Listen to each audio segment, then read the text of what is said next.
Good evening, everybody. All right, I'm gonna try to get up on this chair here. All right. So, hi, my name is Michelle. I'm a grateful recovering addict. Yeah. Hi, baby. I'm also a child of God.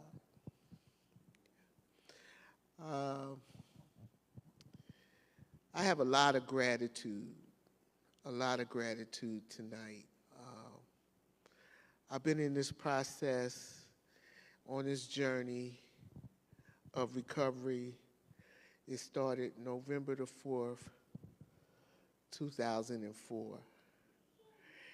And during this time, all the different things that has occurred in my life, I have not found an excuse to use. Using is no longer an option for me.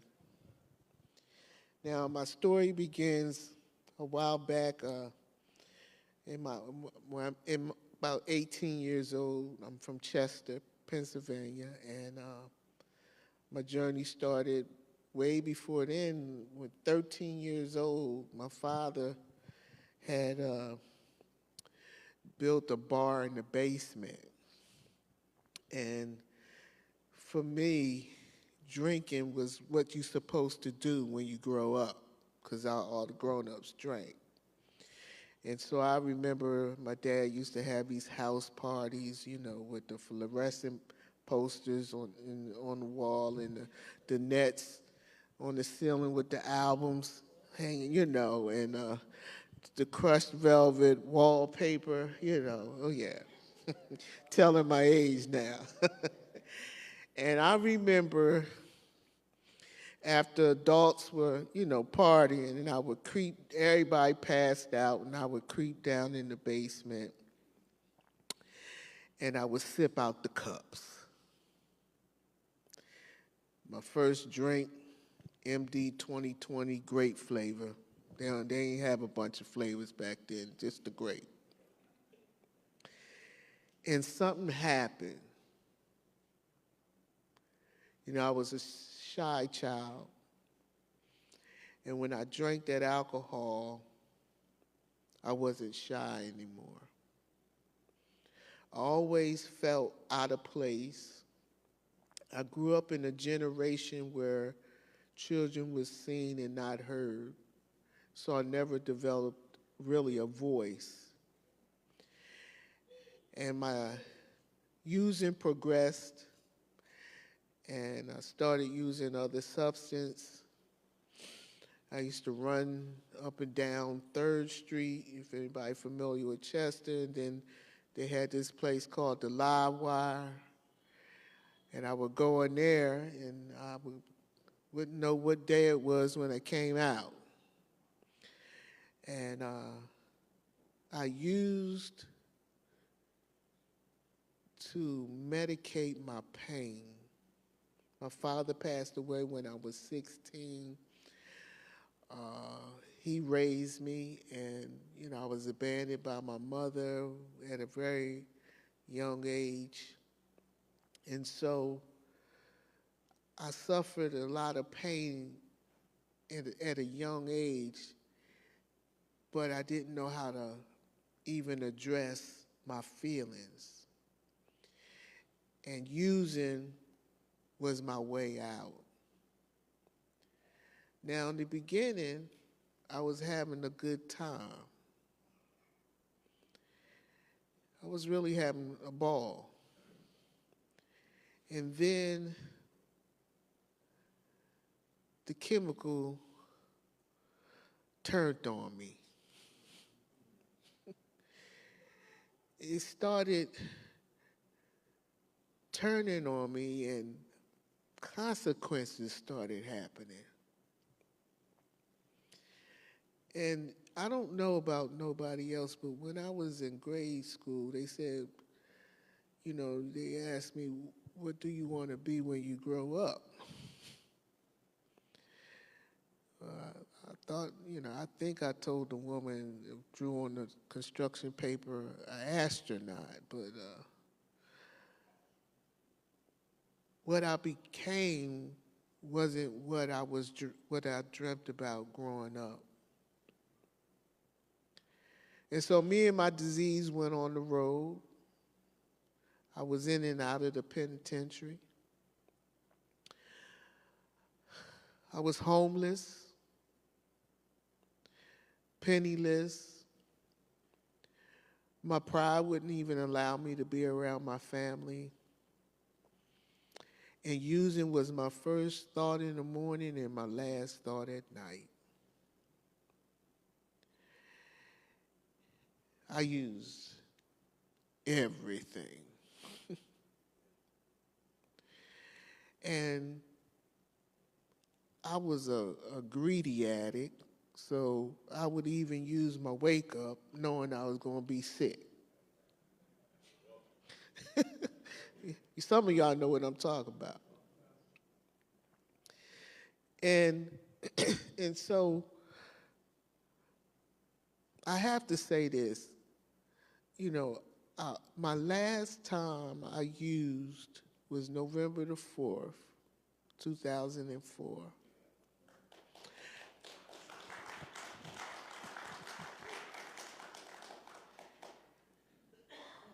And I have to say that I really wasn't planning on not using ever again. that, that wasn't the plan. I just wanted my stuff back. I just wanted some peace. I wanted to be normal. And so, I've been in and out of the institutions. I went to so many rehabs, but this last time I went to treatment, I finally listened, and they said, when you leave out, sit in the front row and raise your hand. And so I remember going to my first meeting out of treatment. It was community hospital in Chester. And I went up there because, I didn't get the option to go to the recovery house, so I had to go back to the hood where the bootleg lived 3 doors down from me, and where I shot dope at was around the corner and smoked crack. So I stayed in the house till it was time to go to the meeting. And I don't know about nobody else, but the devil was really busy. And I got a phone call when I came out. And it was one of my, sneaky links, let's call it that. And he said, "You coming out?" And I said, "I can't come out tonight." Because I don't know about nobody else, but I remember going in and out of treatment and always get that first one, which is free. But is it really free?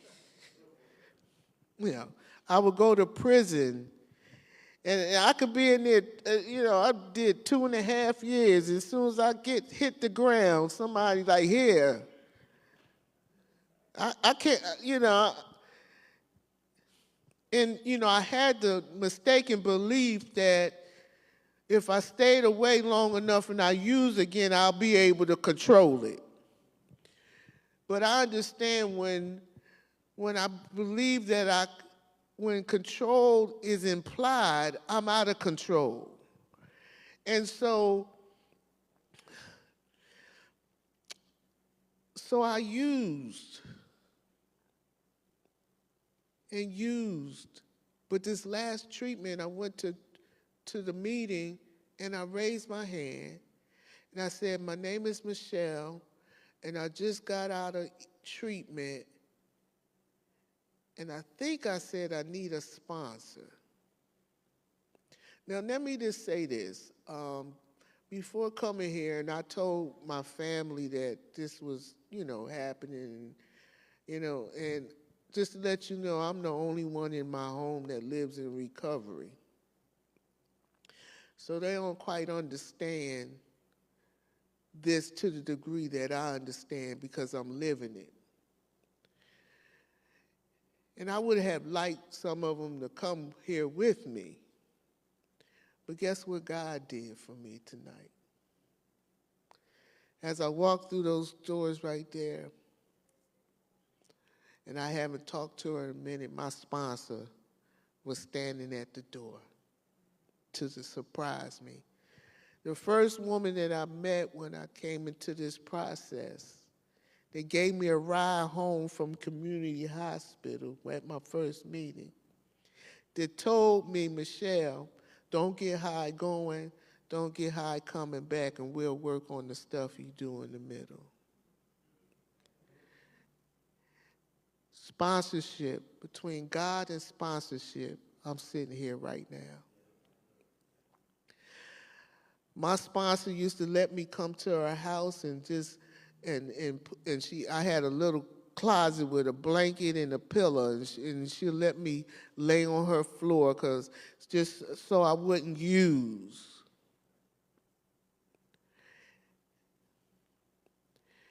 And so my life took off.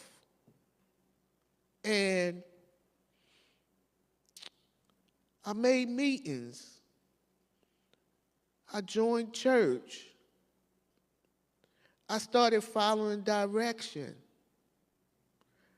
I started practicing humility. And as a result of that, my life started changing. Now, for many of you here, I don't know, but like I said in the beginning, I wanted my life back, my stuff back, but I got so much more.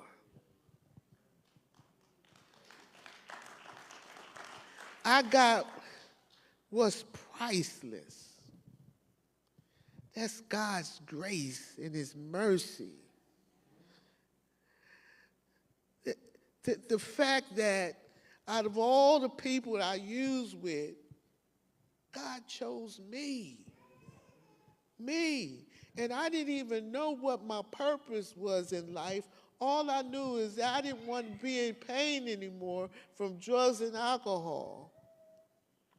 And as a result of me staying on this path, God began to bless me more and more. And my home group member worked at a facility, and let me just say, going in the penitentiary, in and out of the penitentiary for years, you're not too employable. I don't know about nobody else. But, I'm not at the top of the chain when employers want to, hire me. And I remember a brother from the fellowship, Narcotics Anonymous. That's the fellowship that I was a part of, and he was taking me to the staffing agency because I needed a job because I couldn't boost anymore.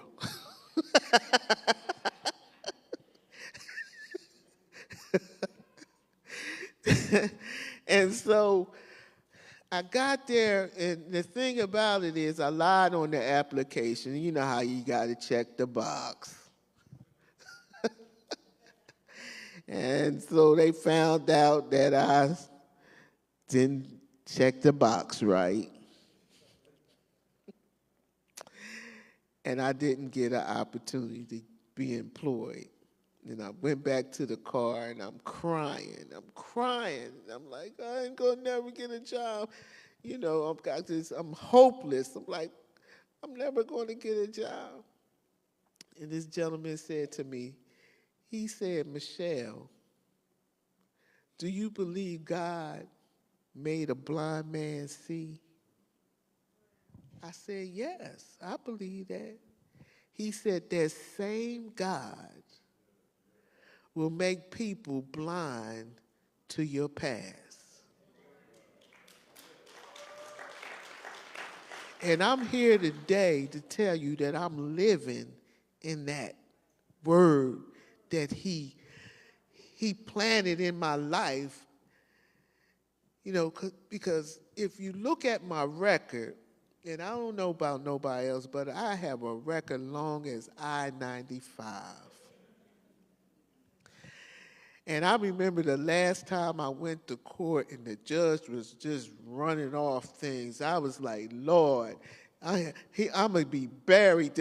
He was saying things that I forgot I did. You ever go to court and you be like, I don't even remember I did that. And so, what I'm saying today is, in the literature talks about what you think is impossible becomes possible. And I live that every day. And so I had the home group, and the home group member said, they have a job at this facility, Michelle, if you want to, I'll hook you up with the lady. And so I went there, and I had an interview, because at the time I was working at the daycare center. The lady at the church hooked me up at the daycare center, and I was watching the infants. I think I was making about $5 and some change. But I was grateful as heck that somebody gave me an opportunity and trusted me. And so then the home group member said, they have a job for you at the rehab if you want to go as a tech. I went there, and the lady hired me right away. I told her I had a pass. She said, okay, that's fine, and I got hired. And so let me speed it up a little bit. That same job I stayed on for about 14 years. And as a result, I went back to school, because a friend of mine, a dear friend of mine that worked at the job, I met her there. She said, Michelle, in order for you to move in this field, you have to go back to school. So one day she made me get up with her, go to Springfield College for a tour. And I was like, okay. I don't know about nobody else, but when you get older and they talk about go back to school, and I did a lot of drugs, okay? I didn't think it was going to work out, but as a result, I ended up going back to school, Lincoln University, got an undergrad in human services, went back and got a master's degree from Westchester University. I'm a licensed social worker in the state of Delaware and Pennsylvania. I'm working on getting my LCSW. I've been a clinical supervisor. I've been an executive director. I've been a clinical director, and today I'm a CEO of a facility. Now, I'm not saying that to brag. I'm just telling you how God works. I'm telling you how God works. I'm telling you that word that was given to me when I was sitting in the car crying because I didn't get the job, that God already had a plan already. It was already. He had a plan for me. And I'm grateful. You all, I'm sitting here today because in November I had surgery on my neck. They took 3 discs out of my neck. And so I'm glad y'all had a chair up here, because I was kind of saying, I hope they have a chair I can sit in, because I can't do a bunch of moving around. I'm just starting to drive. But let me tell you about God. So when I had the surgery and I went home, and after a week being at home, I started coughing up blood. And I called the people, and they was like, oh, no, that's just the stuff coming up from your neck and so forth. So I went back for my 2-week follow-up with the surgeon. I told him coughing up blood. And he was like, you need to call your primary doctor. I called my primary. She said, Michelle, you need to go to the ER right away. I go to the ER. And they take me straight back. I'm sitting there, and it was the day that Crozier shut down their emergency room, and I'm sitting in Riddle, and everybody panicking because the ER about to get flooded, and I'm sitting, I got this brace on my neck, and I can't move, and you talking about being vulnerable when you can't even wash yourself, and everything, and God will allow you to be in a position of vulnerability to get your attention. And so I go back to the hospital, I'm sitting in, and they take me back, and then the doctor came in, and she said, Miss, you have blood clots in your lungs, in both of your lungs, and we have to admit you. Now, my father died from blood clots in his lungs. My biological mother suffered with blood clots since she does blood thinners. And so immediately, fear comes up. Fear. I'm laying there like, oh, Lord, is this it? So I get up to the room, and I'm laying in the bed. And in a moment, I said, I surrender. I cannot lay here in fear. Lord, let your will be done. Whatever is supposed to be, going to be. If this is it, Lord, I'm ready. And if it's not, I'm still okay with that too. But I got through that process. Come to find out, the blood clots went through my heart to get to my lungs. So I'm sitting here today because God had another plan for me. So I went back to my primary a couple days later after getting to the hospital, and I was in pretty bad shape. And, she's like, Michelle, I don't know how you survived. And I looked that woman right in her eyes, and I said, I know how I survived. Jesus. Jesus.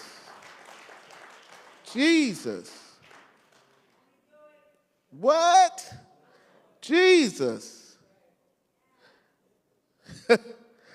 I don't know about nobody else. And I don't care what titles I have. I spit out some titles because the titles is necessary for me to do my job. But guess what? They don't define me. Titles don't define me. I know I'm the CEO of a facility because I have to be a living testimony of what God can do. What God can do. God can take a misfit and make them fit.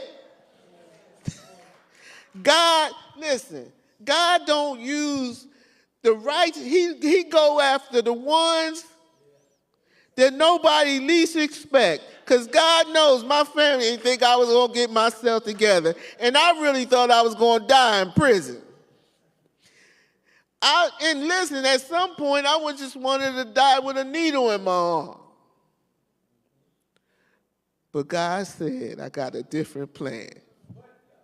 What? Some days I look in the mirror and I still can't believe the life that I have. And the thing about it is,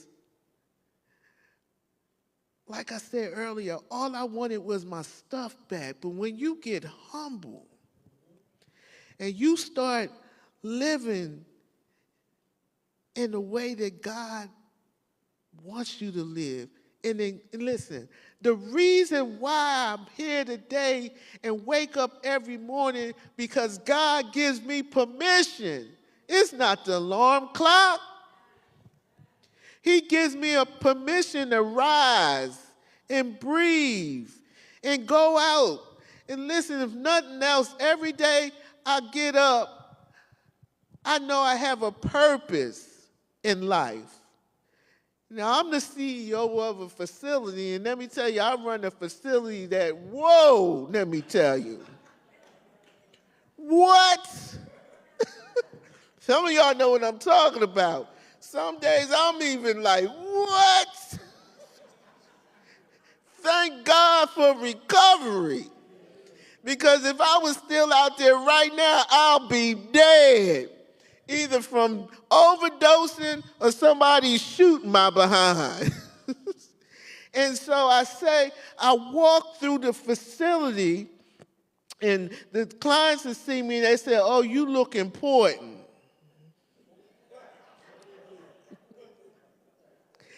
And when they start talking to me, they be like, oh, you one of us.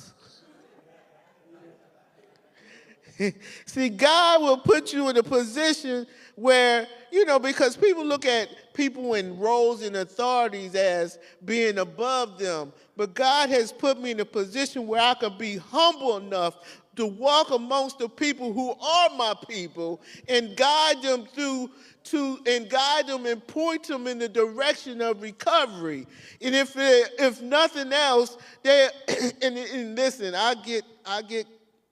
I'm telling you, it's rough. I'm in the weeds at work. One day, I asked my division president, do you want me to be the CEO or the warden? I don't know what I am most days. But what I do know is that I walk with humility and compassion and empathy, that I don't forget where I come from, and that I have a disease that's not impressed with my clean time, don't care where I live at now, what cars I drive and all that kind of stuff, because that's just stuff. What I have today is priceless joy, peace. Money can't buy that. I have family. I have friends. My stepmother who raised me, I was able to be there in her final days. Listen, we didn't talk to each other for years, and guess who showed up? And I was there with her to the end. Just last year, my aunt got sick. She had cancer, and I was there with her to the end. Like, I've experienced a lot of death, and what I understand is that God knew that I would be the person that would be there.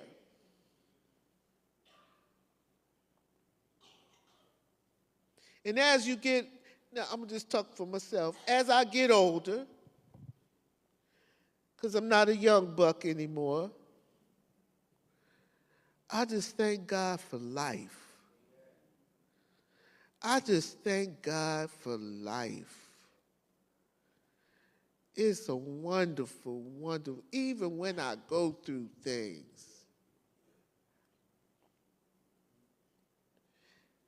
And even some days when I wake up and I don't want to be spiritual, I want to act out. Oh, y'all know what I'm talking about. I'm 20 years in recovery, and I believe I'm like 18 years from slapping somebody. But my sponsor says, Shell, you can go to jail clean. I still have anger issues. Look, I got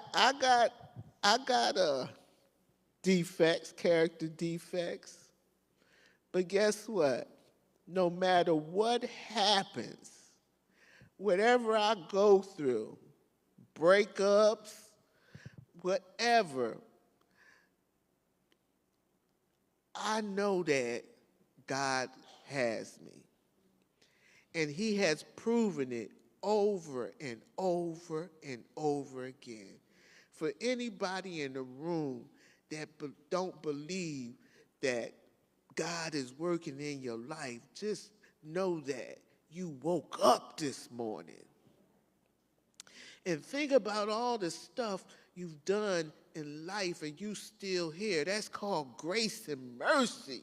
You didn't even earn it. I didn't earn it. It was just given to me just because. I'm going to just give it to you, Michelle. Because you need to go out there and show everybody who I am. Not who you are, who I am. So I walk in my living testimony of who God is.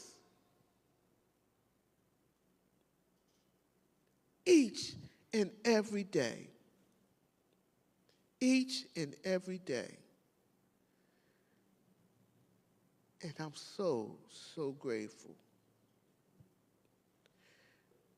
So if you hear, just keep coming. God has you. And listen, the plan was already designed for you even before you was born. Listen, my sponsor told me a long time ago, Michelle, you're going to do God's will. You're either going to do the hard way or the easy way. So when Zach called me, and every time he calls me, I show up. Because I know that's part of my assignment. I can't have it and don't give it away. And listen, I was in the penitentiary in Texas. I worked on the whole squad. I was chopping dirt. I was talked to real crazy by guards on horses. I wasn't sitting up in the pie making soups and running a store. Nah. Washing somebody else's drawers out because when my family ain't put no money on my books.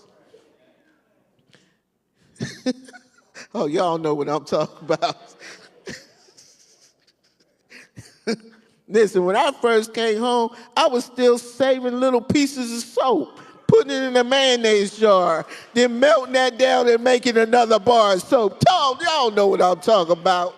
Listen, I tell the people where I work at, don't let the outfit fool you. I've been in the trenches. I remember using, and the young boy walked up to me, and he had the gun to my head, and he said, if you don't be quiet, I'm gonna blow your brains out. And I said, well, just do it, because I don't have nothing to live for. And guess what? God intervened in that. And listen, the thing about it is, we don't even know the times when he saved us, even when we was out there in the trenches, when those alleyways that I was walking in, and those trap houses I was in, when I was in cars with different people, when I was doing all kinds of crazy stuff, God still saved me.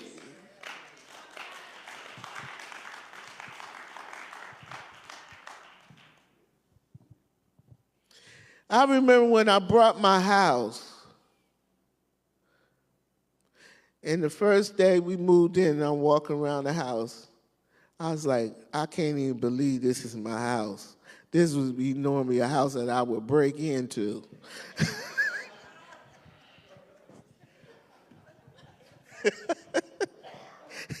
I was like, is this real? I don't know about. Listen, I don't know. I was that addict that would go down to those neighborhoods where the garage doors be open. Oh, y'all know what I'm talking about. Listen, I've gotten to the point in my recovery that I can look back and laugh at myself. That I can laugh at the insanity. That's why it talks about a second step being restored. Because I don't know about nobody else, but I was out of my mind. And every time I thought I could use and control it, I became more and more insane. More and more insane. So, listen, stay. Because let me tell you, the longer you stay, the less attractive using looks.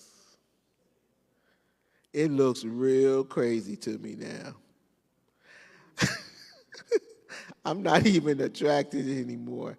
Now, there's some behaviors I'm still attracted to. I ain't gonna lie. And I got to pray about it, you know. But using, it's just not attractive to me anymore. I just don't find it attractive, you know. So the longer I stay in this process, the more I stay grounded and humble. The literature says that I read says, be humble or you will be humiliated. And I remember my sponsor talking to me one day, and she was talking about honesty. Because early in my recovery, I didn't even know how to be honest. You know, I was just scratching the surface of things. But I've learned to be honest and to be honest with God. I remember times I was in so much pain, I'll just lay on the floor, stretched out, and say, God, God, God. Some days that's all I can say, God, God, God. So I hope somebody got something out of my message. I remember when I first got clean, too. My sponsor, sometimes he was like, I don't even remember telling you this stuff, Shell. I remember one time, she said, in order to give a message, you got to hear a message. So early on, I had to learn how to sit still and listen. And what I've learned even more is to sit still and listen to the voice of God. And I've learned how to do that even in the midst of chaos. I listen for his voice to guide me and to bring peace into my spirit. So I thank you for having me here, and God bless you all.